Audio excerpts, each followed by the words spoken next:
eu vou te contar tudo sobre a parafusadeira e vou te mostrar na prática como furar e parafusar uma madeira.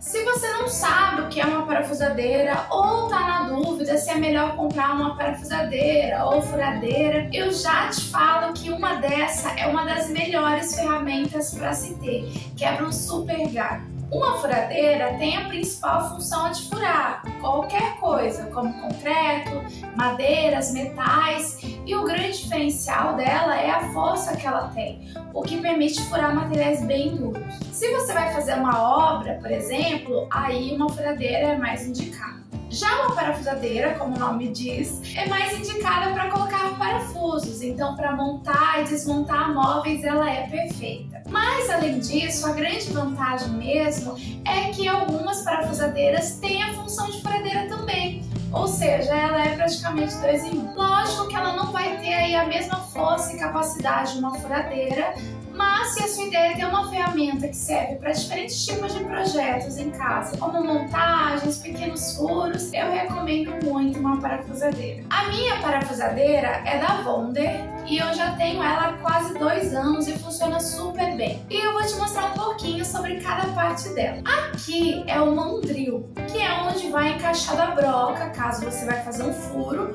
ou a ponteira, também chamada de bit. Isso se você for parafusar. O torque é basicamente o quanto de força que a máquina vai fazer. Então, números mais altos ela faz bastante força e números mais baixos, menor é a força que ela aplica na hora de fazer o furo ou de parafusar. Logo atrás tem o disco de seleção da função. Esse, que se parece um parafuso, é a função de parafusadeira. Esse outro, que parece uma broca, é a função de furadeira. E esse que parece um martelo é a função de furadeira com impacto, que é basicamente quando você precisa furar algo muito duro e aí a máquina, ao invés de só girar para furar, ela também vai dar uma espécie de martelada ao mesmo tempo que gira. Isso torna o furo mais eficiente e esse uso é mais indicado para paredes e concretos. Já esse botão permite trocar a velocidade, ou seja, a rotação máxima que essa parafusadeira vai fazer. Aqui embaixo é o interruptor da parafusadeira e é bem lógico. Quando eu aperto, ela funciona e a velocidade da parafusadeira vai variar de acordo com o quanto eu estou apertando. Nem todas as parafusadeiras têm todas essas opções, principalmente se ela não for parafusadeira e furadeira ao mesmo tempo. Talvez ela não tenha ajuste de torque, velocidade, etc. Isso vai depender do modelo. Já esse botão é o seletor do sentido da rotação. Se eu deixo ele no meio, por exemplo, ele trava o meu botão de acionamento. Aliás, essa é a posição ideal toda vez que você for colocar uma broca ou bit. A parafusadeira tem que estar travada. Já se eu empurro todo o botão para a esquerda, a máquina vai girar no sentido horário, e se eu empurro para a direita, funciona no sentido anti-horário. Isso você vai usar na hora de parafusar ou de furar. Sentido horário, aperta o parafuso e fura. Sentido anti-horário, desaperta o parafuso e tira a broca do furo. Essa minha parafusadeira é a bateria. Ela tem uma bateria aqui que, apertando essa trava, eu consigo tirar e pôr para carregar quando necessário.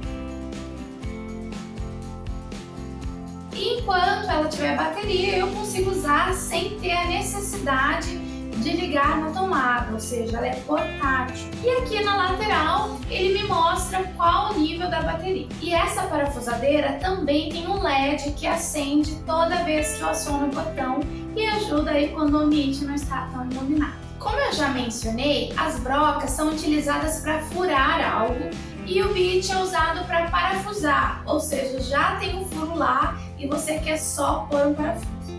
Aí usa o bit. Em alguns casos, dependendo do material, por exemplo, as madeiras bem macias como MDF e o pinos, e dependendo da espessura também, às vezes você até consegue com o próprio parafuso já fazer o furo e parafusar ao mesmo tempo. Mas não é muito legal para não forçar a sua máquina.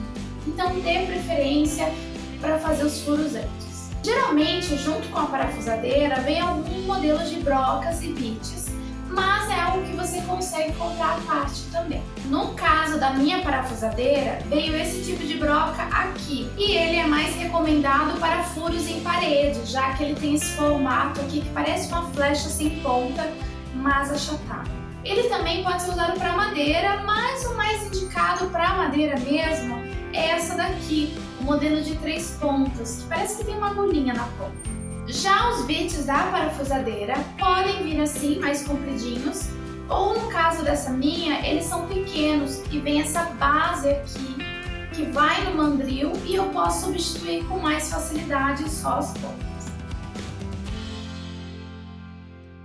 Os tipos de ponta que você vai usar vai variar de acordo com o parafuso. Por exemplo, ele pode ser do tipo Fenda ou Phillips, que são os parafusos mais comuns. Mas atenção e muita atenção nessa hora, porque geralmente nos kits de parafusadeira, além desses modelos, vem ponteiras do tipo Pose Drive, que é um tipo de ponteira que se parece muito com a Phillips e que às vezes, se você pegar por engano e tentar usar no parafuso Phillips, o bit não vai encaixar direito no parafuso e vai ficar girando em falso. E isso pode acabar estragando a sua ponteira e até espanando o seu parafuso. Então, para não cometer esse erro, fica atento na identificação do bit. Na minha, no caso, vem anotado aqui na lateral, onde PH é de Phillips e PZ é de Pose Drive. Para colocar a broca ou o bit, você vai segurar aqui, girar no sentido horário, isso vai abrir o mandril e você vai colocar a broca ou o bit até o fundo e girar no sentido anti-horário o máximo que der para ficar bem fixo. E pronto, a parafusadeira está pronta para uso. Eu tenho aqui 2 pedaços de MDF e eu vou fazer uns furos nele e depois vou juntar esses 2 pedaços com o parafuso para demonstrar para você como usar essas funções na parafusadeira. Para furar, é muito importante que a madeira esteja bem presa e fixa na bancada de trabalho.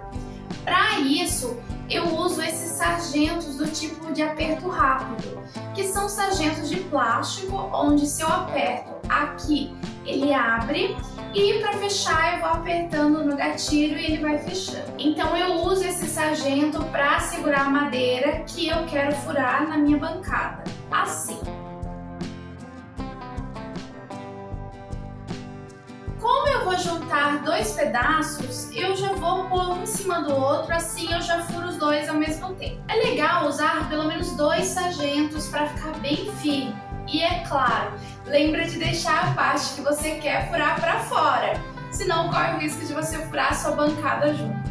Além desse tipo de sargento, tem o mais tradicional, que é o sargento do tipo C, geralmente de metal, e ele faz apertos bem mais firmes. Mas a desvantagem é que às vezes para usar em madeiras macias como o MDF ou pinos, ele pode dar uma amassada na madeira. Já esse de plástico tem essa proteção aqui que ajuda a não marcar a sua madeira. Agora que já está fixo, eu posso marcar o local do furo com um lápis, por exemplo, e com a broca específica para madeira e a parafusadeira ligada com um giro no sentido horário, no modo de furadeira, eu vou começar a furar. É muito importante que para o furo sair correto, a empunhadura da máquina seja sempre de 90 graus. Então cuidado para não inclinar a parafusadeira. Para atirar é só selecionar a rotação no sentido anti-horário e pronto. Lembrando que a broca que você vai utilizar para fazer o furo tem que corresponder ou ser um pouco menor do que o diâmetro do seu parafuso. Isso para o buraco não ficar muito largo. Agora, para juntar as madeiras, eu uso um parafuso. Geralmente, nas lojas de ferragens, você pode escolher o parafuso que você quer, por exemplo, e aí perguntar para o atendente qual é o diâmetro da broca para fazer o furo. Coloco a minha ponteira correspondente ao parafuso, volto para o modo de parafusadeira, seleciono o sentido horário e começo a parafusar. É interessante sempre começar com valores de torques baixos, porque um torque muito alto pode acabar afundando o parafuso na madeira. E vai apertando devagar, porque senão a ponteira pode acabar desencaixando do parafuso e girando em falso. Essas são as dicas que eu tinha para te passar sobre como usar uma parafusadeira. Espero que você tenha gostado do conteúdo e que se sinta preparado para realizar projetos aí na sua casa. Não esquece de curtir o vídeo e se inscrever no canal. Até o próximo projeto criativo!